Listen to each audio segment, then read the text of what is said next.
Dive right in. So this is the new book. It just came from University of North Texas Press last week. The real thrilling events of bank robber Henry Starr, from gentleman bandit to movie star and back again. And that's why we're here today at the Bronco Billy Film Festival, because there's a tie-in to the movies here. So let's see. Who was Henry Starr? You may not have heard of him before, but let's define him the way he defined himself, and you'll see on his deathbed he said, "I've robbed more banks than any man in America," and they even put it on his tombstone. That's in Dewey, Oklahoma. So yeah, he did rob more banks than any man in America, probably somewhere around 30. But you have to add in like train robberies and depot robberies and all those kinds of things. So at 19, Henry Starr headlined his own dime novel. Now, just to put that in perspective, the only other person who ever headlined his own dime novel series was Jesse James. He was already famous at the age of 19. And here you go. Here's his dime novel. He's the guy with the sombrero and the mustache. They obviously knew nothing about what he looked like, because he was part Cherokee, and a person of color, and he never had a mustache. But he is a dashing fellow there, and it's a great. Dime novels are just a blast. They're so much fun. At 20, Henry Starr was sentenced to hang twice. Why is that? So he was a gentleman bandit. No one was ever killed during one of his bank robberies, and that was his MO. He made sure that his gang knew nobody gets hurt. You shoot above their heads, you shoot at their feet, you back them off. But he did kill one man. That's Henry Starr on the left. That's the real Henry Starr, and that's an actor on the right playing a bounty hunter by the name of Floyd Wilson. So Floyd Wilson was a disgraced former U.S. deputy, so a lot of people said he killed a lawman, but he didn't actually. This lawman was going around town, broke into his sister's house and said, I'm going to kill Henry Starr on sight. Henry Starr's riding through the range. He's on the lam. This guy pops out, pulls a gun on Henry Starr and says, "I have a warrant for your arrest." And Henry Starr says, "Well, let me see the warrant." And the guy goes, "Oh, I just don't happen to have it on me." And so Henry Starr says, "Well, come find me next time." And so he starts riding off, and the guy says, "You ride off, I'm gonna shoot you." And he says, "All right, I'll tell you what. You get the first shot, and I'll get the second." So Floyd Wilson fires at Henry Starr, misses. Henry Starr shot him dead. So when Henry Starr was finally captured, he was taken to Fort Smith, Arkansas. This is hanging Judge Isaac Parker. Isaac Parker put him on trial. The jury came back, said he was going to hang.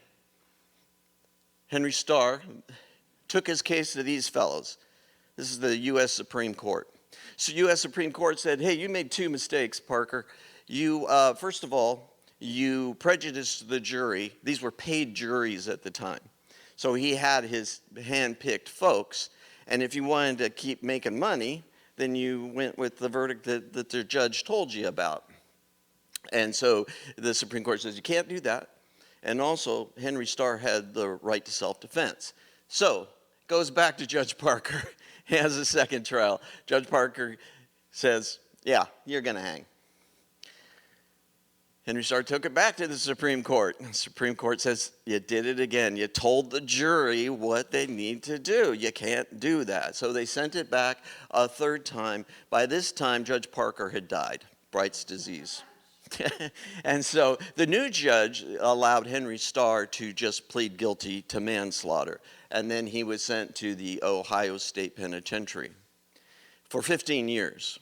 Now, while he was at Fort Smith, he stopped a prison break from a sociopath named Cherokee Bill, who killed one guard and was going to kill all the other guards. Henry Starr stopped that and saved the lives of all the guards. President Teddy Roosevelt heard about that and said, "I admire a man who's a hero." especially in difficult situations. So he wrote to Henry Starr and he says, "I'll let you go if you promise to be good." And Henry Starr said, "I promise." And he kept that promise for like almost an entire year. Uh, so yeah, that's how they film the prison break that they did. And that's Teddy Roosevelt. That's when they announced it. So one of the things that Henry Starr did was he robbed two banks at the same time in Stroud because they were so close to each other. They were only 1 block away. And this was the pinnacle of bank robbery, is if you could rob two banks at the same time. Now, if you've heard of Coffeyville, you know that didn't turn out too well for the Dalton gang, right? And so he's like, you know what, I can do it, though. I'm going to pull it off. Well, there was one problem. He was in the Stroud National Bank, and he has his rifle up, and he's telling the vice president of the bank, you know, you open that vault. And they hear the screen door slam. And everybody turns around, they look, and there's nobody there. They look down, and there's a little 5-year-old Maureen Hughes. She's walked into the middle of a bank robbery. And he says to her, now, run along here. This isn't where you want to be. And she digs her heels in, and she says, I'm not going. You know. And he says, okay, I'll tell you what. He puts her in a chair and gives her a handful of shiny pennies and says, if you're good, I'm going to buy you some ice cream. And so she's good. Look at that face. Oh, my goodness. In the robbery, Henry Starr gets shot by this young fella. He was a teenager at the time. His name was Paul Curry. But he was successful. He robbed two banks at the same time, making history. This is him laid up after being shot. But he does seem to have a sense of pride there that he pulled this off. So now bringing this back to film. At this time, so there's the Dalton gang, and I'll talk about Emmett Dalton. He's there in the middle. That's Bob Dalton on the left and Grat Dalton. They were shot and killed.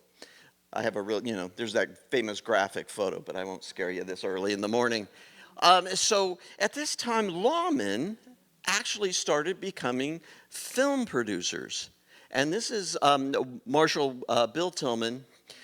He ends up forming his own motion picture company, Nix Tillman, with one of the other three guardsmen, and with the purpose of showing what life was like really in the Old West and their history.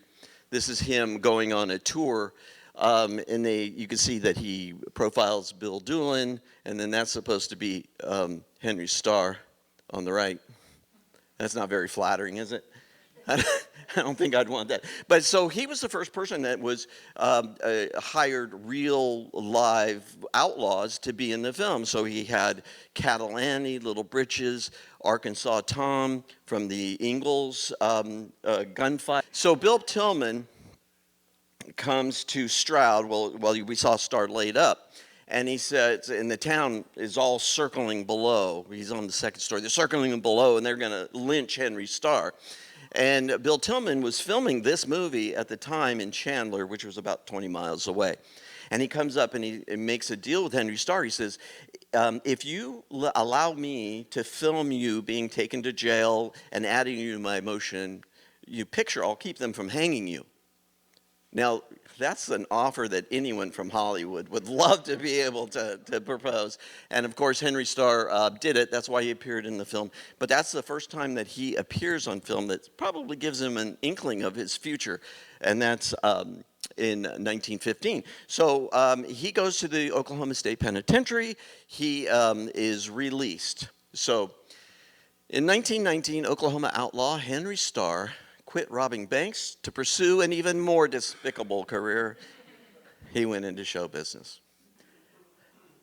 There you go, from outlaw to movie star. So some of you might be saying, hey, wait a second, there were two other outlaws that became movie stars.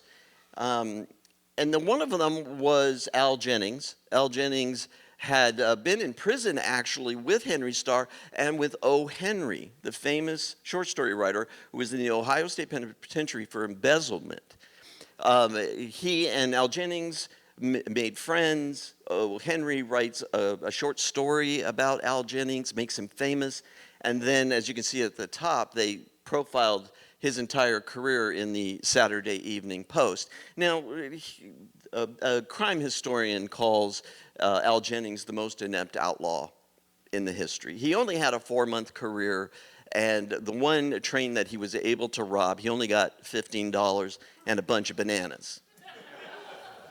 So not too successful. The other one was Emmett Dalton, who I showed you before, who was the only surviving member of the Dalton gang after the failed Coffeyville raid. Now, he was 19 when they pulled off the Coffeyville. So he went to prison and spent 15 years in prison. When he came out, he got into the film industry. But the reason that I want to compare Al Jennings and Emmett Dalton to Henry Starr's, Emmett Dalton's career ended at the age of 19. And as we know, Henry Starr had his own dime novel at 19 and had a career till the age of 47. So in comparison, these guys are nowhere near the outlaw that Henry Starr was. Henry Starr, when he was considering wanting to be in films, you know, he was better than Al Jennings, he was better than Emmett Dalton, and he was, in his opinion, better than William S. Hart. In fact, he said when he saw Motion Picture Cowboys, he wanted to shoot the screen. And when I see the title of that movie, I want to shoot the screen. Getting the film together, this is Vivian Woodcock Kay. She was an actress, and this is kind of goes along with Mary Mallory's book, which was that she became an early film producer in college. She made a film. This one was ripped from the pages of Zapata, and they had a Mexican character who was going to bomb the university. Anyway, so she moves to Tulsa, and she becomes the screenwriter for the film. And then they hire director George Ream, who was a Lubin stock company. And as if we remember Michael's movie that we showed on Friday night, if any of you were here, what was the name of it? The Judge's Ward, and he was the young man that chooses the wrong woman, and the family disowns him, and he becomes the director. So Henry Starr wanted to make a movie that was real, and he wanted to explain what brought him to a criminal career, because he was a good kid. And he talks about how he was framed for bringing liquor into the Indian Territory by corrupt deputies. Oh, hey, there we go. Look at that. And sent to prison as a young boy with the adult population.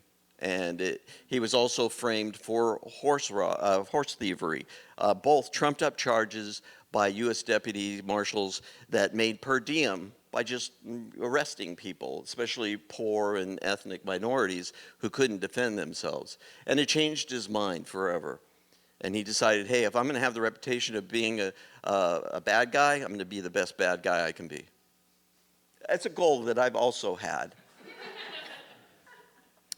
So he recreated on film his train robberies. That's him on the right.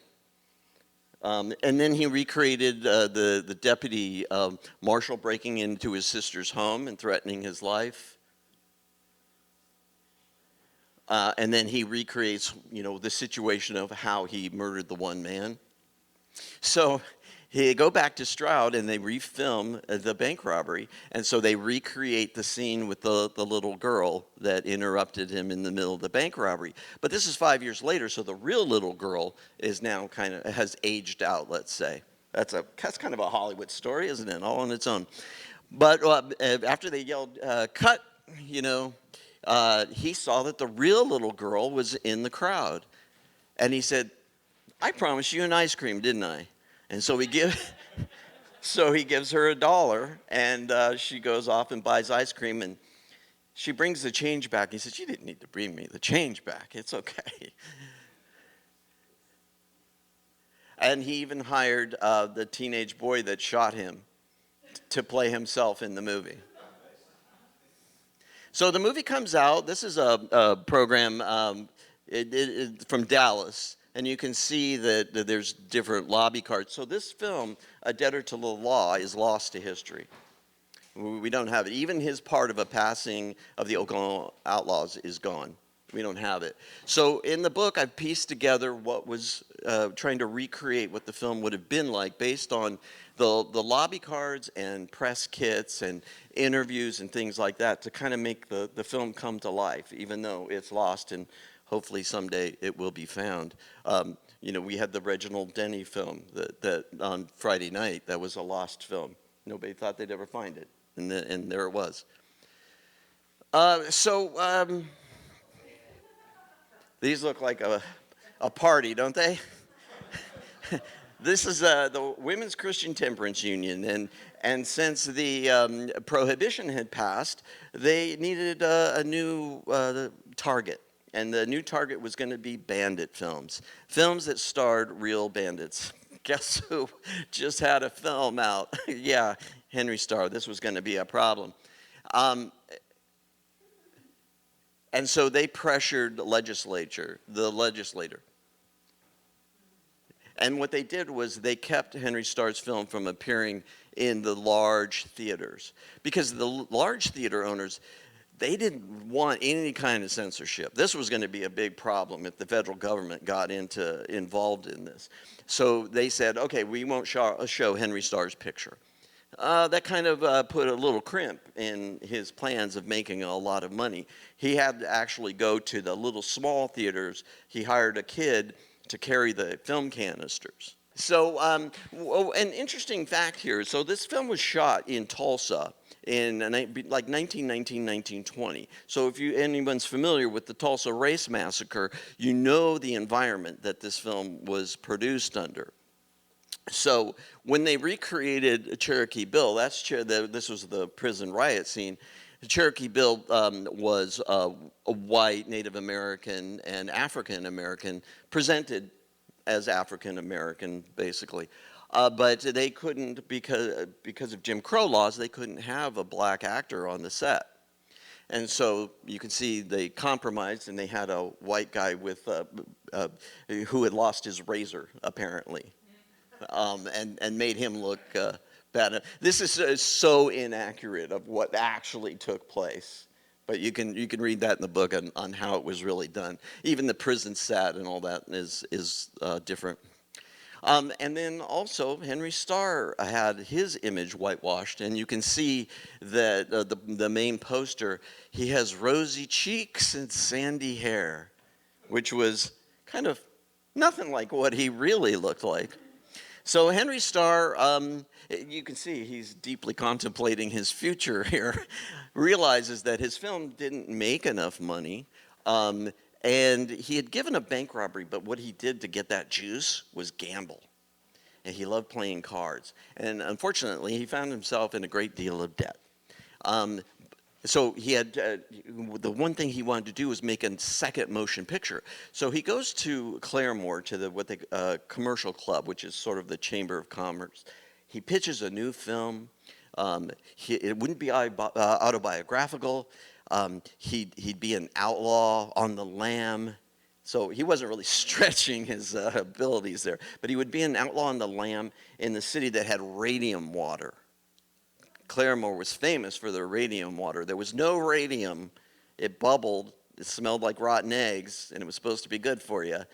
And so Henry Starr was supposed to go there. The doctor would give him, this healthful elixir, and he would meet the woman that would change his life. Well, while they were deciding that, and it looked like it wasn't going to happen, he needs financing. He needs to raise financing.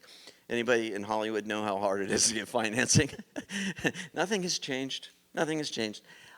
So he decides that in order to pay off his gambling debts and raise the money for his next motion picture, Henry Starr decided to rob one last bank.